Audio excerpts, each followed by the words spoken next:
말씀을 확실히 증언하시니라. 아멘. 할렐루야. 오늘도 함께 예배할 수 있는 것이 주님의 은혜임을 고백합니다. 우리 이렇게 서로 인사하며 예배를 말씀을 시작하겠습니다. 예수님 부활하셨습니다. 할렐루야. 우리 서로 마주 보시면서 우리 선포하며 인사하시겠습니다. 인사하겠습니다. 예수님 부활하셨습니다. 할렐루야. 할렐루야. 예수님 부활하셨습니다. 저와 여러분은 그 부활의 주님을 의지하고 소망하며 예배합니다. 그 주님을 기뻐하고 그 주님을 힘입어서 예배하고요. 또 하루하루의 삶 속에서 부활의 주님과 동행하는 저와 여러분 되기를 축복합니다. 여러분 혹시 그 영화 보셨나요? 브레이브 하트라는 영화가 있습니다. 멜 깁슨이라고 하는 아주 유명한 배우가 주연을 맡은 영화입니다. 보신 분들 계시죠? 그 영화의 아주 유명한 장면입니다. 거의 마지막 부분의 장면이기도 하죠. 어떤 한 단어를 외치면서 그 주인공 멜 깁슨이 이제 사형을 당하는 그런 장면이 있습니다. 어떻게 소리치며 끝났죠? 프리덤이라는 자유를 외치면서 죽게 됩니다. 그 영화의 배경은 13세기 스코틀랜드에서 한 사람의 실화를 바탕으로 만들어진 영화입니다. 독립된 나라이긴 했지만 거의 영국에게 속국처럼 박해를 받던 그런 상황 속에 주인공이 비극적인 그런 가정사를 경험하면서 복수를 합니다. 근데 그 개인의 복수를 넘어서서 민족의 독립이라고 하는 독립운동에 가담하는 그런 서사가 전개됩니다. 마지막 잡혀서 굴복하면 살아날 수 있지만 그는 굴복하는 대신 프리덤, 자유라는 그 한 단어를 외치면서 죽게 되죠. 그리고 그의 죽음은 한 개인의 죽음으로 끝나는 것이 아닌, 한 개인의 실패로 끝나는 것이 아닌 그 민족의 독립하고자 하는, 또 대항하고자 하는 그런 독립 정신을 더욱 고취시키면서 그 스코틀랜드가 온전히 한 나라를 독립하여 이루는 그런 내용들을 품고 있습니다. 물론 영화는 주인공의 죽음으로 끝나지만 그 죽음이 여러 사람들에게 더 큰 힘으로, 동기로 주어지는 그런 장면들이 비춰지고 영화가 막을 내립니다. 우리는 그 영화를 보면서 한 사람의 죽음이라는 것이 여러 사람, 또 한 나라와 민족을 향하여서 큰 영향을 미칠 수 있다라는 것을 보게 됩니다. 우리 이 근대사의 역사 속에서도 볼 수가 있죠. 많은 독립운동가들이 있었고 지금까지도 그들의 희생, 또 그들의 한 나라를 향한 열정들, 그 마음을 본받고자 하는 그런 반응들이 있습니다. 이 한 사람의 죽음이라는 것이 이토록 여러 사람들에게 긍정적인 큰 동기와 에너지를 가져다 줄 수 있는데 하물며 예수님은 하나님의 아들이십니다. 그는 보냄받아서 이 땅에 오셨고요. 완전한 육신을 가지고 오셨지만 또한 하나님으로서 저와 여러분을 대신하셔서 십자가를 지셨습니다. 그런데 더욱 놀라운 것은 예수님은 십자가로 그의 생애를 마치시는 것이 아니라 하나님께서 그 예수님을 다시 살리심을 통하여서 사망 권세 이기시고 만유의 주로 영광 가운데 살아나셨다라는 겁니다. 오늘 이 주일 예배는 모든 주일 예배가 부활의 주님을 기억하고 기념하며 드리는 예배이지만 특별히 예수님께서 성금요일이라고 말하죠. 예수님께서 십자가 달리신 후에 3일 후가 되는 날이죠. 3일째 되는 날 예수님께서 부활하시어서 다시 사신 그 날을 오늘 기념하며 예배합니다. 오늘 주님의 부활을 우리가 다시 기억하고 기념하며 말씀을 들을 때에 예수님의 부활이 말씀대로 하나님께서 이루신 놀라운 일이다라는 것, 그리고 그 부활의 의미, 또 부활의 주께서 우리에게 어떤 말씀을 남기셨느냐 우리가 기억하고 묵상하면서 부활의 권능이, 또 부활의 주님 우리에게 남기신 그 말씀이 우리 교회 속에, 우리의 심령 가운데 살아 역사하는 귀한 은혜가 있기를 소망합니다. 오늘 말씀 1절부터 8절까지는 예수님께서 부활하셨습니다. 그 부활을 여러 사람들이 경험합니다. 그리고 그 부활의 증거라는 것은 너무나 명확하고 분명한 것이었습니다. 특별히 그 시대적 상황을 고려한다라고 하면 예수님의 부활을 부인한다라는 것은 거의 불가능에 가깝다라는 것입니다. 1절에 막달라 마리아와 또 야고보의 어머니 마리아와 살로메가 예수님께 향품을 바르기 위하여서 준비하였고 또 그 일을 위하여서 무덤으로 향합니다. 무덤이라는 것이 우리 시대의 무덤과는 다르죠. 그 시대에는 굴을 팝니다. 그리고 굴 입구에 굉장히 큰 돌로 그 입구를 막아 두었습니다. 그래서 이 여인들이 오히려 염려하는 거죠. 3절에 누가 우리를 위해서 무덤 문에서 돌을 굴려줄까? 자신들이 힘이 없는 거죠. 그 돌 문을 굴리고 옮겨야 예수님께 이제 향품을 바를 수 있다라는 겁니다. 그런데 4절 말씀을 보면 눈을 들어본즉 벌써 돌이 굴려져 있었다. 자신들이 예수님의 그 무덤에 도착하기 이전에 이미 돌 입구를 막는 그 돌 문이 굴려져 있었다라는 겁니다. 그리고 5절에 흰 옷을 입은 한 청년이 우편에 앉아 있었다. 물론 예수님이 아닙니다. 그가 6절에 말하죠. 놀라지 말라. 너희가 십자가에 못 박히신 나사렛 예수를 찾는구나. 그가 살아나셨고 여기 계시지 아니하니라. 보라, 그를 두었던 곳이니라. 자, 이 여인들이 무엇을 발견합니까? 먼저 빈 무덤을 발견합니다. 예수님께서 당연히 계셔야 했던 그 무덤이 비어 있었다라는 겁니다.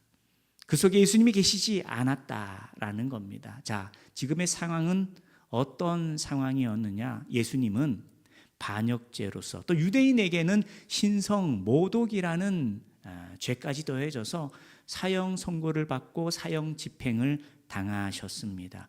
유대 종교 지도자들이 로마 당국에 부탁을 합니다. 저 제자들이 자꾸 예수가 다시 살아난다라고 하면서 엉터리 주장을 하는데 저들이 예수의 시신을 훔친 후에 다시 그 당을 재건하려 할 수 있으니 철저하게 저 무덤을 좀 지켜달라라고 부탁하였고, 빌라도 또한 그러한 소요가 일어나지 않게 하기 위하여서 군병들을 보초로 세웠다라는 것입니다. 자, 그렇다면 그 시대적 상황 속에 로마 군인이 그 무덤을 지키고 있는 상황, 그리고 이미 유대 종교 지도자들이 그들의 마음에 저 예수의 제자들이 예수의 시신을 훔쳐갈 수 있다라는 그런 예상을 하고 있던 때에 로마 군병들을 제압하고서 돌문을 옮기고서 예수님의 시신을 훔쳐간다라는 건 거의 불가능에 가까운 일이다라는 겁니다. 그리고요, 애초에 제자들은 그런 담대함 또한 없었다라는 거죠. 도망 다녔던 자들입니다. 예수님의 죽음 이후로 자신들 또한 잡힐까 두려워하여서 숨어 지냈던 그들이었다라는 거죠. 그러나 실상은요, 예수님의 시신이 안치되어 있어야 했던 그 무덤은 예수님의 제자들이 가기 이전에 비어 있었습니다. 무덤이 비어 있었고 그 시신이 온데간데 사라져 버린 상황이었다라는 겁니다. 그리고 천사가 증언합니다. 6절 말씀이죠. 그가 살아나셨고 여기 계시지 아니하니라. 지금 이 말씀은 아주 간단히 묘사된 그 상황을 묘사한 표현처럼 보일 수 있지만 성경의 내적 증거, 부활의 증거에 관해서 너무나 중요한 그런 말씀이 된다라는 겁니다. 이뿐만 아니라 예수님의 부활에 대한 여러 말씀들이 있겠지만 제자들이 당연히 예수님의 시신이 안치되어 있을 거다라고 생각했던 그 무덤이 이미 돌문이 굴려져 있었고 예수님의 시신이 사라져 있었으며 또 그것이 그냥 우연에 의해서 어떤 사고로 일어난 것이 아니라 천사의 고백을 통하여서 예수님이 살아나셨다라는 예수님의 부활의 소식을 그 여인들이 듣게 되었다라는 겁니다. 그런데요, 이런 너무나 분명한 오늘 2000년이 지난 이후에 말씀과 성령의 비추심을 통하여 이 부활을 직면하는 저와 여러분과는 달리 어쩌면 육신적으로는 더 생생한 증거였을 겁니다. 이 여인들의 증거, 제자들에게 얘기합니다. 예수님 없어. 예수님의 시신이 사라졌어. 그리고 그 속에 있던 천사가 우리에게 이런 얘기를 했어요. 예수님이 살아나셨다. 이보다 더 생생한 증언이 어디에 있겠습니까? 그런데 마가복음 16장을 자세히 볼 때에 계속 반복되는 하나의 표현이 있습니다. 제자들을 향하여서 그들이 어떤 상황, 어떤 상태 속에 있는가라는 것을 표현하는 한마디의 말이 있습니다. 어떤 말씀이죠? 제자들이 어떤 사람들이었다라고 말하고 있습니까? 제자들이 믿음이 없는 사람이다. 그들은 부활의 소식을 듣게 됩니다. 그런데 8절 말씀에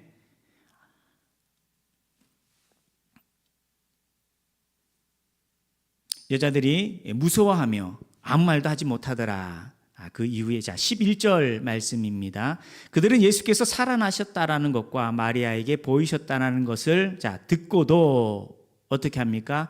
믿지 아니하리라. 또 13절 마지막에도요. 역시 믿지 아니하리라. 그리고 예수님께서 그들에게 나타나셔서 그들을 향해서도 어떻게 말씀하십니까? 14절에 그들의 무엇이 없다고요? 믿음 없는 것과 마음이 완악한 것을 꾸짖으시니. 여러분, 우리 이걸 통해 알 수 있는 게 있어요. 예수님의 부활의 역사를 너무나 분명한 사실, 그 현장에 남겨진 너무나 확실한 증거를 보면서도 그리고 갑자기 일어난 상황이 아닙니다. 예수님의 부활에 관한 말씀, 그 예언은 예수님께서 제자들과 함께 계실 때에 이미 말씀하셨다라는 겁니다. 자, 성경 속에, 복음서 속에 반복된 횟수만 하더라도 몇 번 예수님께서 말씀하셨죠? 예수님의 고난과 십자가와 부활에 대하여서 몇 번 말씀하셨습니까? 3번이나 말씀하셨어요. 그건 성경에 기록된 것만 그런 거고요. 제자들끼리도 서로 예수님 저 말씀이 어떤 말씀이지? 예수님 자꾸 죽으신다라고 하고 부활하신다라고 하는데 무슨 의미지? 자기들끼리 쏙닥거리지 않았겠어요. 분명한 것은 유대 종교 지도자들이 예수님의 부활에 대한 내용을 알고 있을 정도로 예수님의 부활에 대한 내용은 이미 가르쳐지고 선포되고 예언되었다라는 겁니다. 자, 그러면 그들은 알고 있어요. 누군가에 의해서 일어난 일들이 아니라 이것이 부활의 너무나 명확한 증거다라는 것을 알고 있습니다. 여인들이 그 상황을 목격했습니다. 그리고 천사를 통하여 들은 말씀을 증거했습니다.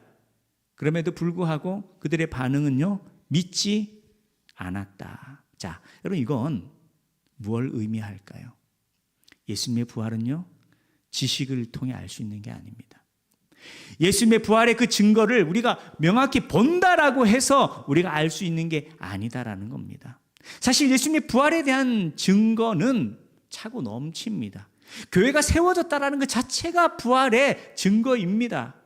그럼에도 불구하고 믿는 자들이 있고 믿지 않는 자들이 있고 그 시대 속에서도 심지어 예수님의 시신이 사라진 것을 보고 예수님이 부활했다라고 믿기보다는 그 종교 지도자들은요, 자신들의 하수인들을 풀어서 야, 제자들이 예수의 시신을 훔쳐갔다라고 소문내라. 그것이 지금까지 이어져 오고 있다라는 겁니다. 오늘 저와 여러분은 예수님의 십자가와 그의 부활을 믿고 고백합니다. 할렐루야, 할렐루야. 어떻게 해요? 여러분, 2000년 전에 제자들이 여인들의 그 증언을 듣고서도 믿지 못한 것을 우리는 어떻게 믿을 수 있을까요? 그것이 바로 성령의 비밀입니다. 교회가 어떻게 세워지죠? 성령 하나님께서 교회 가운데 임하셔서 예수 그리스도의 십자가와 부활의 의미, 그 권능이 그 마음속 영으로 깨달아지고 그것이 영으로 받아들여지고 그리하여 그 같은 믿음, 같은 고백을 가진 자들이 함께하여서 주의 몸된 교회가 세워지게 되었다라는 겁니다. 할렐루야.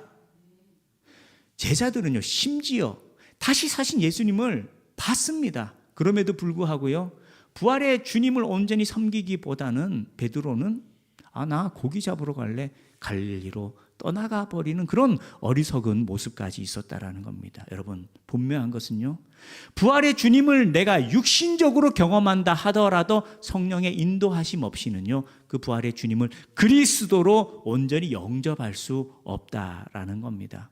저와 여러분에게 하나님의 은혜가 부어졌습니다. 십자가 은혜가 부어졌고 그것을 깨달을 수 있는 성령의 비추심이 주어졌습니다. 그렇기 때문에 오늘 우리는 빈 무덤을 우리 눈으로 보지 못했습니다. 다시 사신 예수님을 육신의 눈으로 보고 경험한 것이 아닙니다. 그러나 말씀이 살아 역사하여서 우리의 심령 가운데 심겼습니다. 우리의 영혼이 그 복음이 우리의 영혼에 반응하게 하여서 우리가 예수님을 부활의 주님으로 고백하면서 그 주님을 섬기고 의지하며 우리에게 주어진 영원한 생명을 소망하며 주님을 따를 수 있게 되었다라는 겁니다. 할렐루야.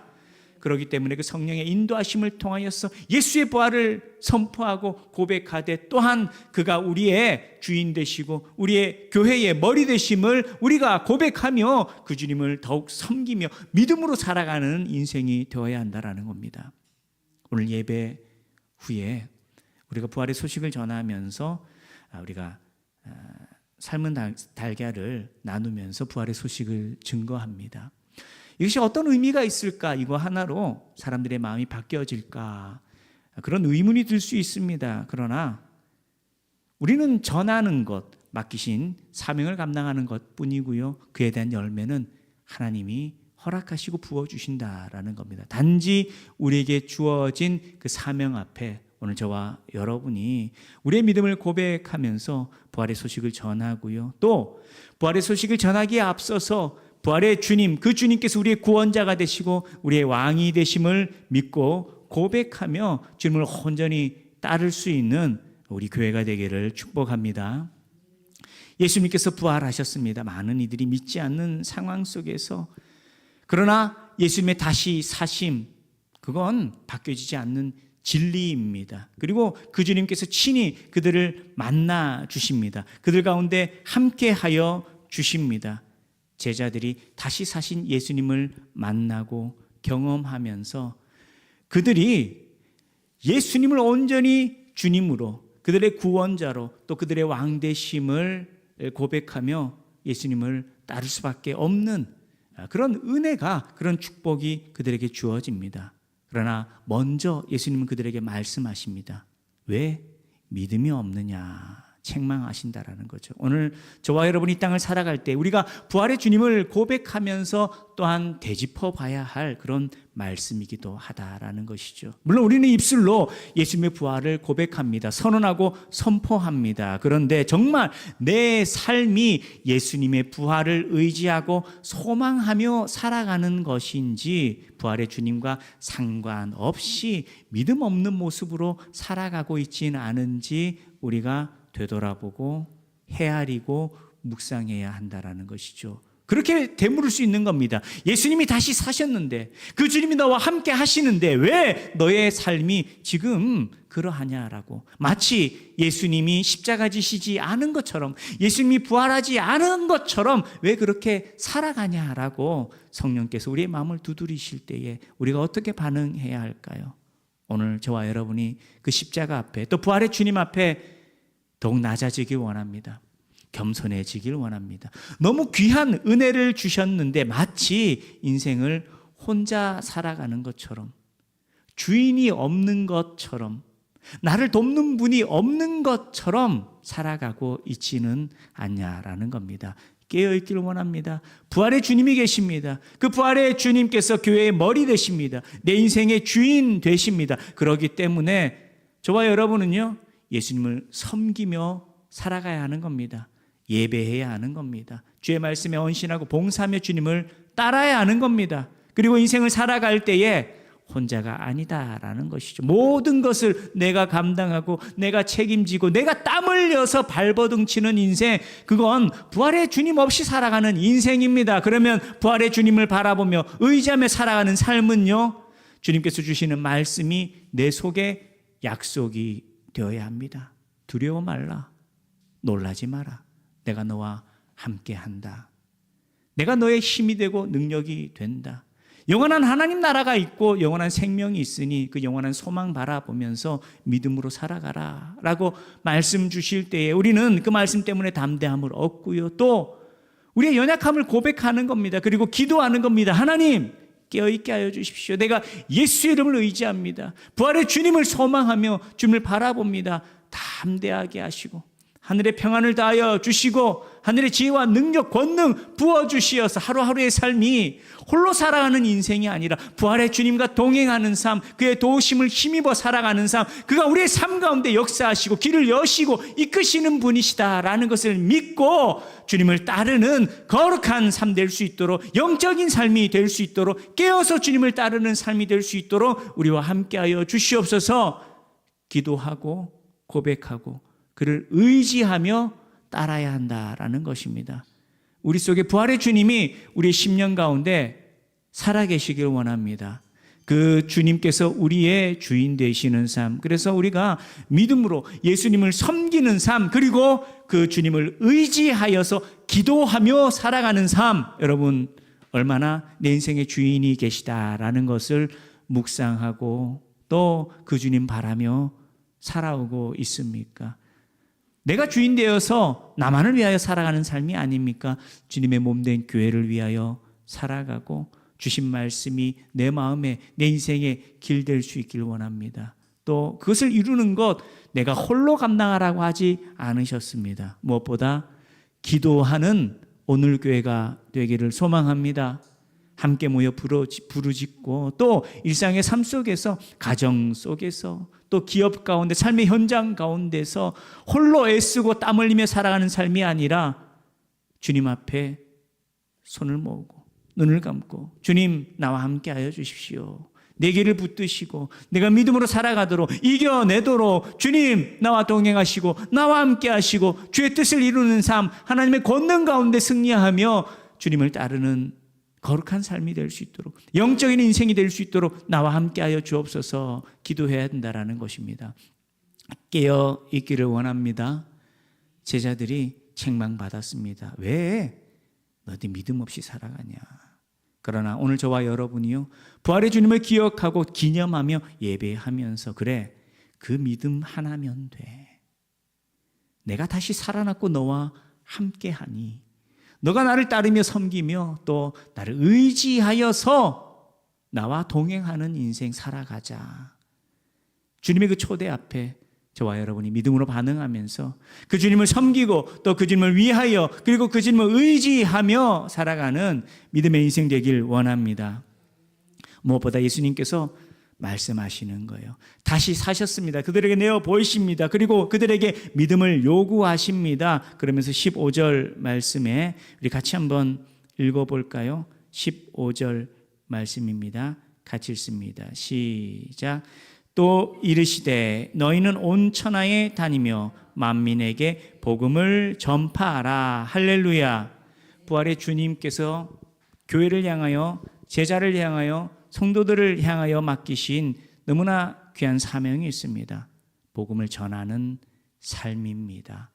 우리에게만 생명 주신 것이 아니라 우리를 통하여서 또 누군가가 생명이 잉태되도록 우리를 통하여 일하신다라는 겁니다. 그래서 부활주의를 맞이하면서 여러 행사를 할 수 있고요, 여러 일정들을 잡을 수 있겠지만, 저는 오늘 교회가 부활의 소식을 증거하면서 복음을 전할 수 있는 것, 이것이 하나님께서 그 어떤 것보다 기뻐하시는 귀한 일일 줄 믿습니다. 예배 후에 식사하고서요 준비한 달걀을 가지고서 우리가 이웃들을 만납니다. 이 지역 주민들을 만납니다.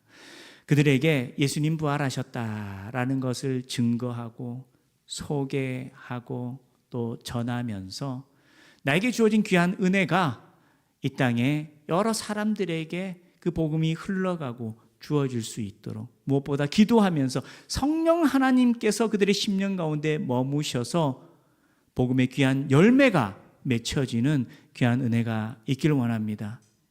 또 부활 주일뿐만이 아니라 우리의 삶이 복음의 통로되길 원합니다. 우리의 일상 속에서 영혼을 바라보며 긍휼히 여기는 마음, 또 그들을 위하여 기도하는 거룩한 심령, 그리고 중보하면서 그리고 복음을 전하면서 나의 이웃들이 또 나의 지인들이 그리고 나의 믿지 않는 가족들이 부활의 주님을 만나고 죄 사함을 얻고 영원한 생명을 얻는 은혜가 있도록 저와 여러분이 믿음으로 주님을 따르기를, 또 복음의 사명을 감당하며 주님을 섬기는 인생 되게 하여 주시옵소서. 우리가 기도하고 소망하며 이 부활의 주일, 주님이 다시 사심을 기념하고 기뻐하는 이 주일에 저와 여러분이 부활의 예수님의 부활을 선포하고 또 그 주님을 섬기고 의지하고 또 부활의 소식을 증거하는 복된 인생 되기를 주님의 이름으로 축원합니다. 오늘도 주신 말씀